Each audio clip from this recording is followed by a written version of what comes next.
Hi, and welcome to another buddy read that the lovely Ben and I have done. And this time we have read this fantastic book, Wormwood, from Tim Meyer and Chad Lutsky.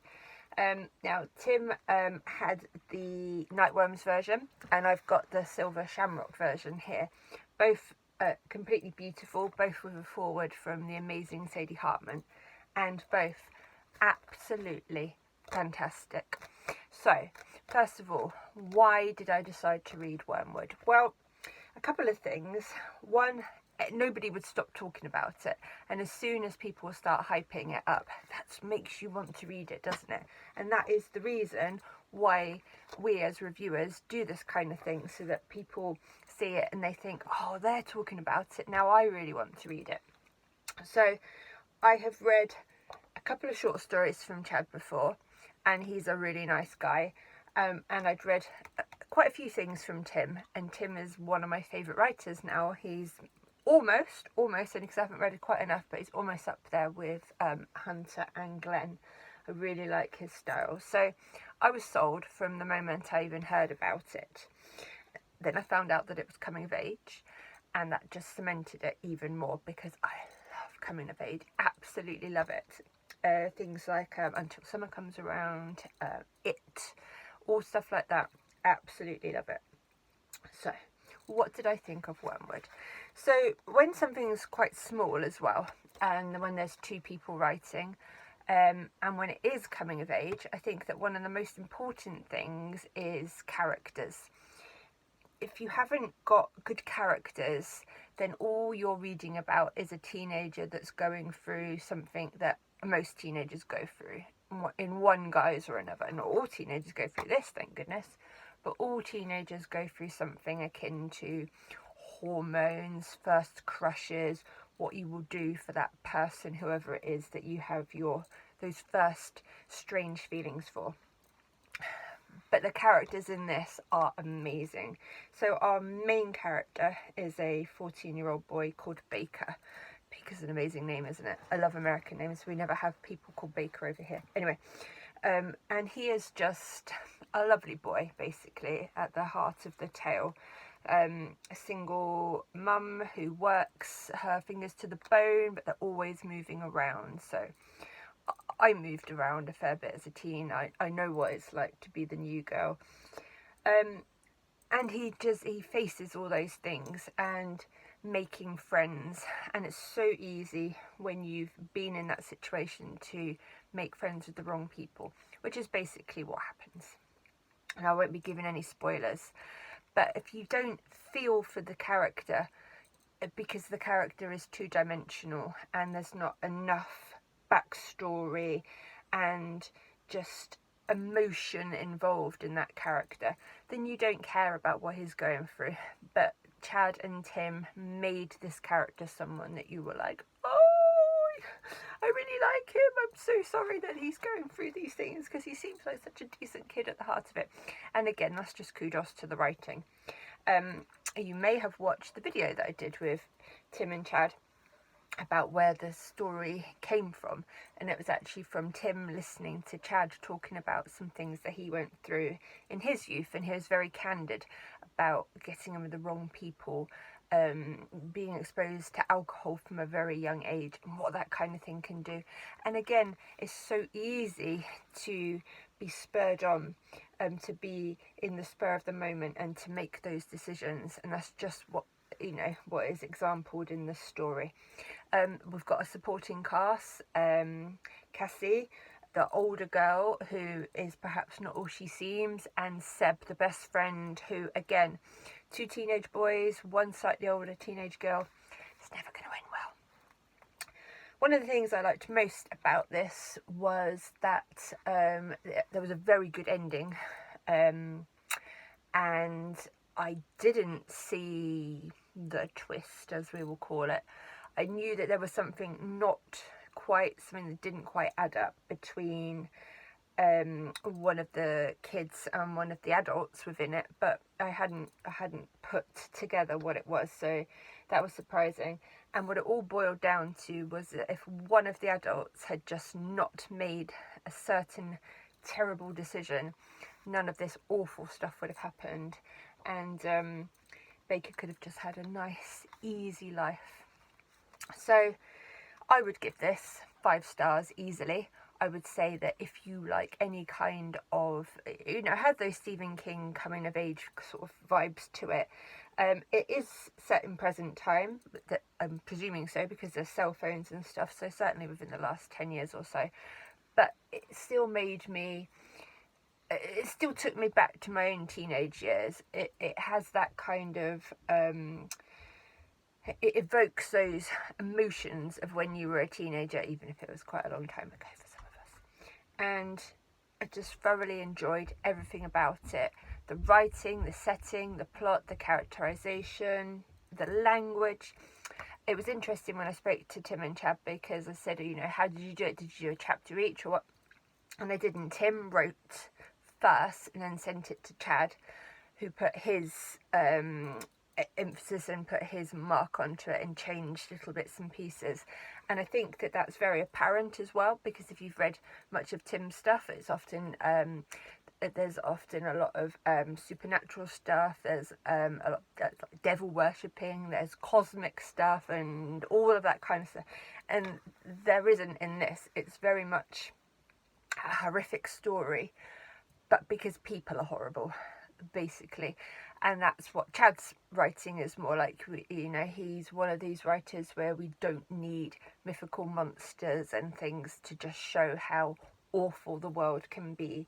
It's that kind of melancholic, people are the biggest monsters out there. So I think they did an amazing job together. Sadie's forward at the start just shows how much she loves these guys and how much she is as she says, miner of indie horror, digging away for the gold.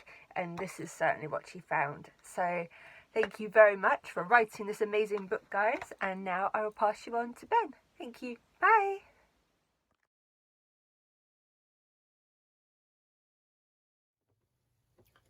Hey guys, it's Ben, also known as Reading Vicariously, and today I'm going to be reviewing the book Wormwood by Chad Lutsky and Tim Meyer.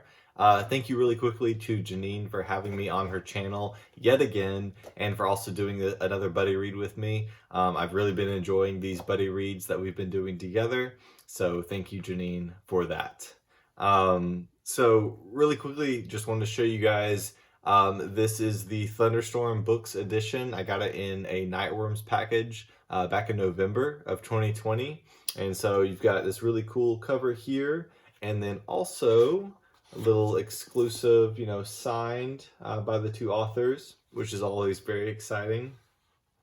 And this book was very exciting for me when I first heard about it, and when I got it, even before I had read it, I was super excited, not only because it's a collaboration between two amazing authors, but because these two guys are some of the first that I read when I came into this horror community. Sadie Hartman has a really good introduction to this book where she talks about mining and the idea of searching for hidden treasure in the book scene and really in the horror community. And, Tim Meyer's The Switch House and Chad Lutsky's A Foster Home and Flies are two of the very first books I read when I started my Bookstagram last year, and when I started kind of realizing there's this whole other world of horror, outside of what we normally see on bookshelves in major stores. And so, they kind of hold, Tim and Chad, you guys kind of have a special place in my heart because of that. And so, seeing you guys writing a book together obviously had me very excited from the get-go. So, the stakes were high. This was, it had to be good, and thankfully it is very good. It's a dark coming of age tale, which right off the bat I'm going to enjoy. I love coming of age. I teach it a lot in my 9th grade literature classes in high school. This the whole coming of age topic and themes and things like that. And so I really love that category personally. And so I was excited about that as well to get into this book. And just the way that they handled it with the main character Baker, 14 years old. This boy who doesn't have any friends really, has moved yet again to a new town, and he forms these relationships um, that kind of turn into this whole other thing. But just Baker as a character, and the thoughts that he has and the feelings that he has as a young adolescent are very authentic and very real and very relatable. Not saying that I've gone down my own dark paths that Baker does with Cass and Seb, but just the feelings that he has and navigating the world and relationships and things like that. It's all very realistic and very relatable. And so the authors did a very good job of kind of capturing that experience, that coming of age and loss of innocence and things like that. So, I really enjoyed that. The story also kind of, the pacing of it is really good as well, because that something bad is going to happen. Something really bad is going to happen, but the story kind of continues to lead you on. Things kind of get darker and darker. Baker's feelings towards Cass are growing. There's this infatuation / lust that he's feeling. His relationship with Seb at the same time is starting to deteriorate, and then also the things that Cass is asking them to do are increasing in their audacity. And so we're building towards something. And it's just great the way that it's paced, and the tension, the suspense. I love how the chapters actually will count down. We're this is all kind of told in flashback at a lot of this. So the chapters will be like 66 days ago, and so we're counting down towards present time, present moment, where we're assuming that something major has happened. And so there's that kind of added suspense as well in the background of that, the counting down the chapters. And man, when you get to that moment in that final act, it is jaw dropping. It is shocking. I'm not going to spoil anything, but I really love Home Invasion's Gone Wrong. So there's a little teaser to that. There's a twist in it that honestly I should have seen coming, kind of, but I was just so enraptured by the story that it just caught me completely by surprise. And so, the characters are wonderful. The writing is wonderful. Sometimes when you have collaborations, it feels like, you can really tell from chapter to chapter, there's a disconnect and a dissonance between the writing. But Chad and Tim did a good job of being able to blend their styles in a way that was seamless. So I appreciate that as far as a reading experience goes. And also, it's not all dark horror and things like that. There are some references to William Golding's Lord of the Flies, and those seem appropriate connections because it is about the cruelty of human nature and the loss of innocence and things like that. But it's also about this, trying to build a new world and new relationships, and in this house that they want to call their own, and these lives that they want to create. And there's something beautiful and inspiring about that, even though it all kind of goes wrong in the end. But so I just appreciate all the layers that are in this book as well. Okay, if I say anything else, it's going to spoil the experience for you guys, because you just really need to read it for yourselves. It is wonderful. Chad Lutsky and Tim Myers, Wormwood. Go get it. Go read it. 5 stars. It's amazing. So thank you to them. Thank you to Nightworms for getting me a copy of this. And thank you again to Janine for having me on her channel. All right, guys. Take care. Thank you.